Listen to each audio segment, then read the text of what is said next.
आता आपण शिकणार आहोत सिंपल प्रेझेंट टेन्स म्हणजेच साधा वर्तमान काळ. आपण प्रथम पाहूयात काही वाक्य. आय प्ले, मी खेळतो. यू डान्स, तू नाचतोस. यू क्राय, तुम्ही रडता. वी सिंग, आम्ही गातो. दे वर्क, ते काम करतात. ही प्लेज, तो खेळतो. शी डान्सेस, ती नाचते. इट क्राईज, ते रडते. आता इथे सर्व कर्त्यानंतर क्रियापदाचे पहिले रूप म्हणजेच क्रियापदाचे मूळ रूप वापरले जाते. फरक तुम्हाला फक्त एका ठिकाणी दिसून येईल, ते म्हणजे ही, शी आणि इट. इथे प्ले, डान्स आणि क्राय याला एस, ईएस आणि आयएस हे प्रत्यय जोडलेले आहेत. तसे इथे तुम्हाला दिसून येणार नाही. म्हणजे आता काय, he plays, she dances, it cries. आता हा नेमका एस, ईएस, आयएस कसा वापरला तो साहजिकच आहे, हे वाचूनच आपल्याला करता येते, असं त्यासाठी काही रूल नाहीये. तर ही होती वाक्य. आता वळूया आपण वाक्यांच्या 4 प्रकारांकडे. मी खेळतो, आय प्ले. मी खेळतो का, डू आय प्ले. आता हा डू बघितल्यावर तुमच्या मनात प्रश्न आहे, हा डू आला कुठून?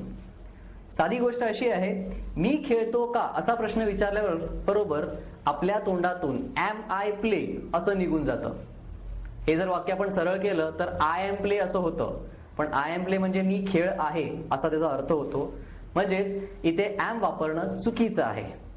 तर इथे आपल्याला एक सहाय्यकारी क्रियापदाची गरज आहे म्हणून आपण डू चा वापर केलेला आहे. तर वाक्य तयार झालंय, डू आय प्ले. दुसरं वाक्य आहे, मी खेळत नाही, आय डू नॉट प्ले किंवा आय डोंट प्ले. पुढचं वाक्य आहे, मी खेळत नाही का, डू आय नॉट प्ले किंवा डोंट आय प्ले. जर तुम्ही डू आणि नॉट एकत्र केलात पुन्हा नॉट लिहायची गरज नाही. आता पाहूया डज ची काही वाक्य. तो खेळतो, ही प्लेज, म्हणजेच इथे प्लेला एस हा प्रत्यय जोडलेला आहे. तो खेळतो का, डज ही प्ले. आता इथे डज आलेला आहे, याच्यापाठी कारण एकच, कारण ही प्लेजला जर एस लागला असेल तर तो एस आपण तिथून काढायचा आहे आणि डू ला जोडायचा आहे, तर तो झाला डज. डज ही प्ले, प्लेच्या बाजूला एस नाहीये, तो काढून टाकलेला आहे. तो खेळत नाही, ही डज नॉट प्ले. तो खेळत नाही का, डझंट ही प्ले किंवा डज ही नॉट प्ले. तर हे होते वाक्यांचे 4 प्रकार. आता नेमका हा काळ कुठे वापरला जातो ते आपण पाहणार आहोत. युनिव्हर्सल ट्रुथ म्हणजेच जागतिक सत्य. The earth moves round the सन. इथे बघा मूव्स, एस प्रत्यय लागलेला आहे. The sun rises in the east, राइजेसला पण एस हा प्रत्यय लागलेला आहे. हे जागतिक सत्य असलेली वाक्य आहेत. इथे वर्तमान काळाचा वापर केला जातो कारण युनिव्हर्सल ट्रुथ म्हणजेच जगात असलेल्या सत्य असलेल्या गोष्टी. दुसरं आहे टू टॉक अबाउट हॅबिट्स, म्हणजेच आपल्या सवयी सांगण्यासाठी आपण प्रेझेंट सिंपल म्हणजेच साध्या वर्तमान काळाचा वापर करतो.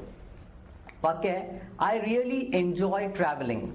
बघा आयच्या नंतर रिअली आलेलं आहे, ते क्रियाविशेषण आहे. एन्जॉय क्रियापद आहे जे पहिल्या रूपात आहे. I leave work at 5:30 most days, म्हणजेच लीव्ह हे क्रियापदाचं पहिलं रूप आहे जे वर्तमान काळ दाखवतं. Each July we go to Mahabaleshwar for a holiday. इथे वी गो म्हणजे वर्तमान काळ वापरलेला आहे. मी सकाळी 7 वाजता उठतो, मी खेळतो, मी 2दा जेवतो, मी दररोज वर्तमानपत्र वाचतो, मी दररोज लिहितो किंवा डायरी, वर्तमानपत्र वाचणे, जे आपल्या दैनंदिन क्रिया होतात, नेहमी क्रिया घडतात, त्याच्यासाठी आपण सिंपल प्रेझेंट म्हणजेच साधा वर्तमान काळ वापरतो.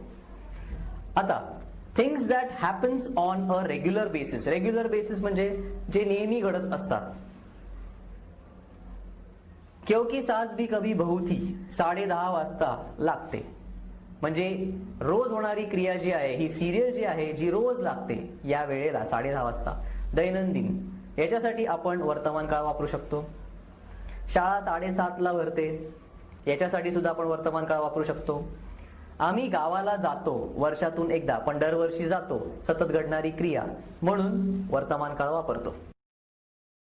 To report what we have heard or what we have red.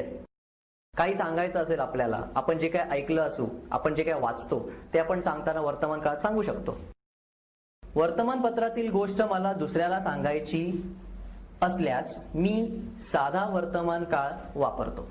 म्हणजे एखादी वर्तमानपत्रामध्ये मी आज सकाळी गोष्ट वाचली, सांगताना मी ती वर्तमान काळातच सांगणार. पुढचं आहे, when we tell a movie story or joke we often describe the main events using the present. उदाहरणार्थ आता बघा, आपण डॉन पिक्चर पाहतोय, तर डॉन मधला फेमस डायलॉग आहे की मुझे पकडना मुश्किल नाही, नामुमकिन है, असे काही डायलॉग्स असतात, ते त्या काळामध्ये बोललेले असतात, म्हणून आपण त्याच काळाचा वापर करतो. इतर वेळेला स्टोरी सांगताना आपण भूतकाळ वापरतो, पण एखादं महत्वाचं वाक्य किंवा एखादा चांगला डायलॉग तुम्हाला बोलावासा वाटला, तुम्ही तो वर्तमान काळातच सांगता, आहे तसा, म्हणून आपण वर्तमान काळ वापरतो. वरील सर्व प्रकारच्या वाक्यात आहे वर्तमान काळातील हा शब्द येत नाही. म्हणजेच यात एम, इज, आर येत नाही. क्रियापदाला तो, ते, तो, तोच, तात हे शब्द लागतात. म्हणजे येतात, जातात, येतो, जातो, हेच या शब्दाचा उद्देश आहे किंवा या नियमांचा उद्देश आहे. तर नियम काय बघा, वर्तमान काळात जेव्हा एखादी क्रिया कधीही घडते, नेहमी घडते, दर सोमवारी, आठवड्यातून एकदा, महिन्यातून एकदा इत्यादी, तेव्हा आपण साधा वर्तमान काळ वापरतो. आता आपण पाहणार आहोत सिंपल प्रेझेंट टेन्सची काही वाक्य. मी जातो, आय गो. मी जात नाही, आय डू नॉट गो. मी जातो का, डू आय गो. मी जात नाही का, डोंट आय गो. तू जातोस का, डू यू गो. तू कोठे जातोस, वेअर डू यू गो. तू का जातोस, वाय डू यू गो. तू कसा जातोस, हाऊ डू यू गो. तो येतो, ही कम्स. तो येतो का, डज ही कम. तो का येतो, वाय डज ही कम. तो केव्हा येतो, व्हेन डज ही कम. तू मुंबईला जातोस का, do you go to Mumbai. तू मुंबईला केव्हा जातोस, when do you go to Mumbai. तू मुंबईला कसा जातोस, how do you go to Mumbai. ते जाते, इट गोज. ते जातात, दे गो. ते चालते, it walks. Subscribe to my channel. Click on bell icon to get notification about new video.